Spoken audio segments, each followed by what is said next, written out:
તો એ વેદવ્યાસજી મહારાજાએ ભાગવતની રચના કરી છે. આખો ભાગવત ગ્રંથ તૈયાર થયો, પણ વ્યાસજી વિચાર કરે કે આ ભાગવત રૂપી ગ્રંથ એટલો બધો પવિત્ર છે. મેં કહ્યું કે ભાગવત એટલે માત્ર ખાલી આ સ્કંદ 12 સ્કંદ છે, માત્ર ખાલી 12 વિભાગ છે, સ્કંદ છે એવું નહીં.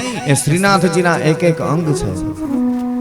આ ભાગવતજી એટલે સ્વયં ભગવાન પરમાત્માનું એક સ્વરૂપ છે. ભગવાન પરમાત્માએ પોતાનું તેજ એની અંદર પધરાવ્યું.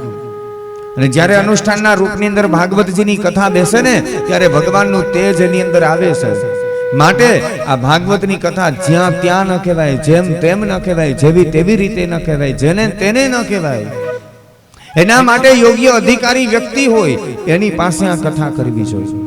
અને કથાની અંદર કોણ આવે કે જેને ભગવાનમાં શ્રદ્ધા હોય, ભગવાનની કથા જેને ગમતી હોય, જે ભગવાનનું કાર્ય કરે એ જ કથા મંડપમાં આવે. એટલા માટે આ કથા મંડપની અંદર કથા કહેવામાં આવે.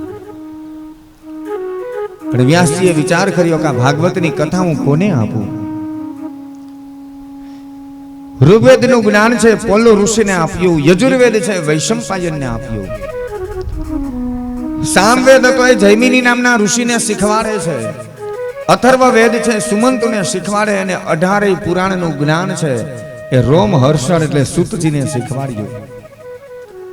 અને આખો જે ગ્રંથ તૈયાર થયો ભાગવત, વેદવ્યાસે વિચાર કર્યો કે જો મારે ત્યાં દીકરાનો જન્મ થાય ને એ સંસ્કારી હોય તો એના જેવો ઉત્તમ અધિકારી બીજું કોઈ નહીં.